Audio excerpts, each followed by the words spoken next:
familiar faces that I saw this morning.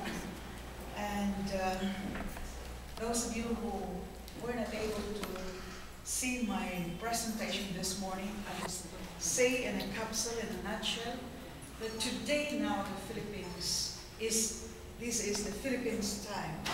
As I said, the first two waves of investment, especially in the 1990s, we were almost there. We were already considered the new tiger, Asia's rising tiger. Unfortunately, some events turned up which was beyond our control. This was the Asian economic flu, and we were part of that Asian economic flu. But I'd like to thank Consul Bernabe for this opportunity to be with you tonight. And the second was the global financial crisis. But even then, even while we had a global financial crisis, our investments in PESA were not much affected. So today, everything is turning up. They say we are the darling now in Asia, not just among us here. As you know, in the early 2000s, all roads lead to China.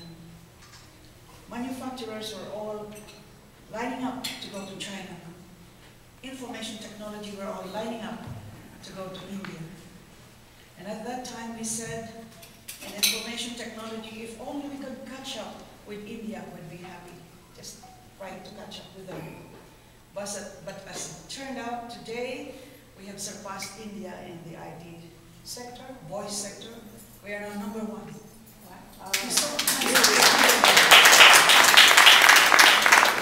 In the non-voice, we are now #2 or #3. I'd like to think it's #2. So these are what's going on for us. And this morning, our very active young guy here, Michael, you know all of that. All of you know him. Our trade commissioner here, he was saying these numbers that Fitch rating agencies, sovereign rating agencies, Fitch, Standard & Poor's have already given us an investment grade upgrade. And hopefully Moody's will follow suit. Shortly before I left, Japan's R&I rating agency also gave us the investment upgrade. And listen to this, we're always either in the middle or down there. But for the first time in so many years, for the first 3 months, for the first quarter of this year, we have the highest growth ever recorded, besting even China at 7.8% and China's 7.7%.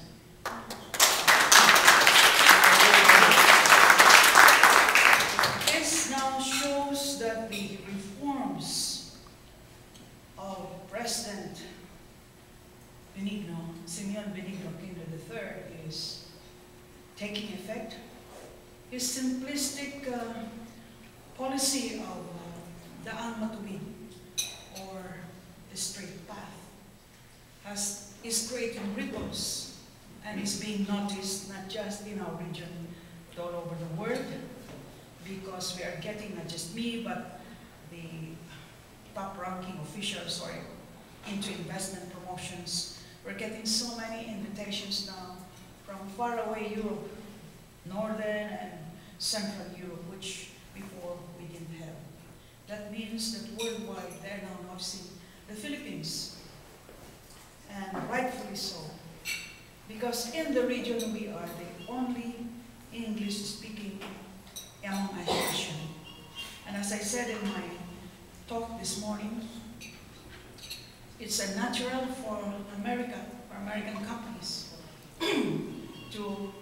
they must lean towards the Philippines. In fact, in a survey among American Chambers of Commerce and ASEAN, they said that 49% would expand in the Philippines. For the next expansion, they're thinking of going to the Philippines, followed only by Malaysia and the others. So there's so much to be proud of. Please visit. Some of you are still talking about traffic. Yes, but traffic means there's progress. There's no traffic, my God, something's wrong with the country. I was in Thailand and traffic was even worse. But of course here in America, in the USA, you have progress and no traffic. You're at different.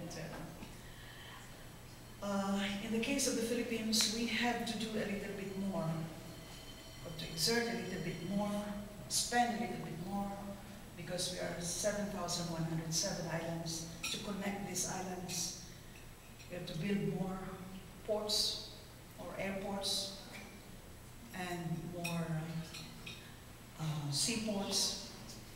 In fact, connect, put electricity, the grid and all that, and thanks God we have solar power, so we don't have to connect through the grid to all the 7,107 islands.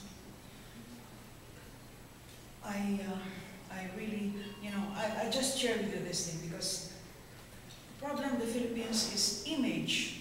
Still today, at this stage, image is still very different from reality. The image still is that we are a third world, very third world there. Please come and see for yourself. Visit the malls. What you have here, we also have now in the Philippines. And just to share with you, we were in Japan, Secretary Domingo, myself, and Secretary Amaya of Transportation and Communication. We were inviting the shipbuilders to put their facility in the Philippines. So we said, please come to the Philippines. A week after they went, when we were back, they came to the Philippines, 42 members of the shipbuilding group. So I asked them, because I know what they were thinking in their minds. So I asked them, how many of you are coming to the Philippines for the first time? About 8 hands of the 42, 8 hands were raised. And I said, oh, I'm glad, because maybe now you see for yourself and you have a different way of thinking about the Philippines. And one Japanese guy, and he was English speaking, raised his hand and said, you know, Madam Director General, when we were going to the Philippines, my friends told me 2 things, not to do 2 things. And what was that? I said, don't go out to the hotel and don't drink water. Oh my God, such different, we're not that third world. In fact, I'll share with you, in the late 50s, we were next on to Japan in the stage of development. We were already developed, starting to be developed or even developed. Unfortunately, martial law came in and we hibernized. We woke up one day, we were surpassed by the others in the region. 1971-72, I was a delegate to the Constitutional Convention. I visited Singapore. We were 4 of us, young ones, young delegates. We were hosted Singapore, Kuala Lumpur, Bangkok. And I told my friends, uwi na tayo, ganito lang pala dito. I was then bragging.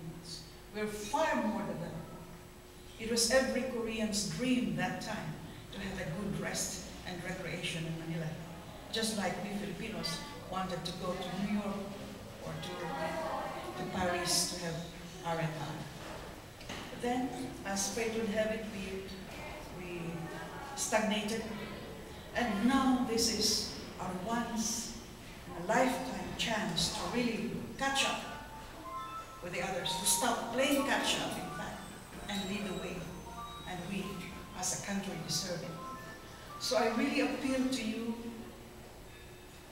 You are full Americans, especially those who are here, Filipino Americans.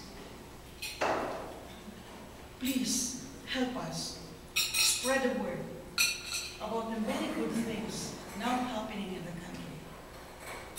You are our ambassadors of goodwill. All of you who are here are ambassadors of goodwill. And of course, there are negatives. Which country doesn't have problems? All countries have problems. Trouble is, in the Philippines, we love to self-deprecate ourselves. And one time I was asked to speak in a forum among all Bicolanos all over America, because I'm from Bicol. And the topic was how to make the second generation feel proud of the Philippines. I said, it's so easy. Just you are the parents. Speak good about the country. There are many things to speak well about the country. Of course, there are negatives. But let's accentuate on the positive. This is what the others do. Trouble with us, even our press isn't any help. There's one crime, all they love to bring out up to the last bit of information about any negative thing. I was in Hong Kong one time, there was a killing. I'm a lawyer and I thought it was murder. There was this Filipino, his big rock on his head. It was just 1 second. It was shown on TV. Then the guy was interviewed. You think there's foul play here? And the policeman said, no, don't say about foul play. We're still investigating. There's no foul play. They don't want to accentuate on the negative. And that is also our fault as a country. So, again, I reiterate to you, first of all, if you haven't visited, please try to visit regularly your homeland and see for yourself the inroads, the improvements that have been done. If you haven't been there for 3 years, so many things have happened. Like going to Cavite, if there are any exporters here who were based in Cavite before, it took me 2 hours to go to Cavite Economic Zone. Now, only 25 minutes. You go to Batangas before, it took me 2 hours. Now it's just an hour. So we have now another international seaport in Batangas. There are many things going on, and I don't want to be so serious. This is a light get-together. But I wanted to grab this opportunity to really share with you. And I'm very happy that our embassy here, Michael, was telling me that there'll be an investment mission going to the Philippines, and a sister city relationship is being arranged with Manila. And I've been very happy to welcome you there. Please do join, and maybe we can prepare something, a schedule there that will allow you to do business as well as leisure and pleasure. Those of you who have not gone to Taal Volcano, which is only now about an hour's drive. Before it used to take us more than 2 hours. Just an hour's drive or even less, you'll be in Taal Volcano. Those of you who haven't been there, let me titillate your imagination. When you speak of volcano, you just think of looking up. This is a volcano where you have to look down. And if you're lucky, it will prepare a show for you. It's still an active volcano. There's a lake, a beautiful, placid lake. Inside that lake is a volcano, and inside that volcano is another lake. And you'll be watching from above in a ridge, which is like Baguio City, the temperature. In fact, that's not the new Baguio City. And we have a lot more. Oh my God, Boracay, Palawan, which is now one of the 7 new wonders of the world, the underground river, about 7 kilometers. You can navigate up to 2.5 kilometers. 2 little bancas can navigate inside. All those stalactites and stalagmites, very deep water here, and very tall caverns. There's so much to be Boracay. They say, come to Boracay with its white sand. It's not really sand.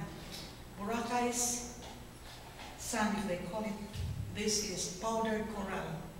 So for the ladies who don't want to get sunburned, you want to have a nice beach, go to Boracay or some of the nice beaches in Palawan.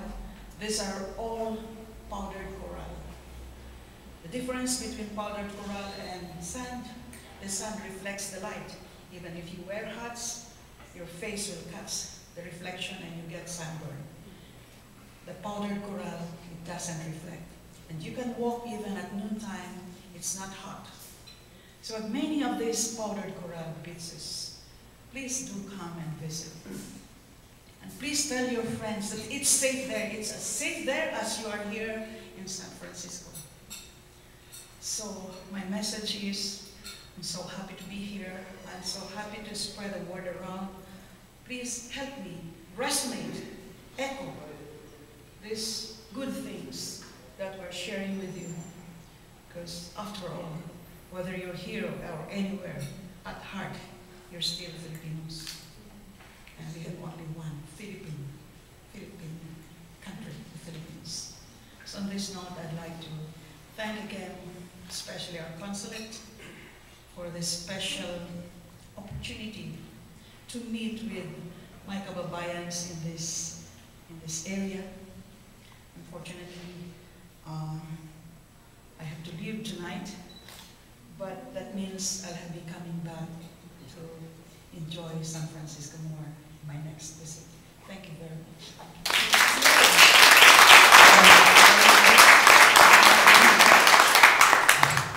I would like to take this opportunity to acknowledge and introduce our, in an official capacity, our co-host for this event, the San Francisco-Manila Sister City Committee, represented by its chair, Ms. Carmen Colette.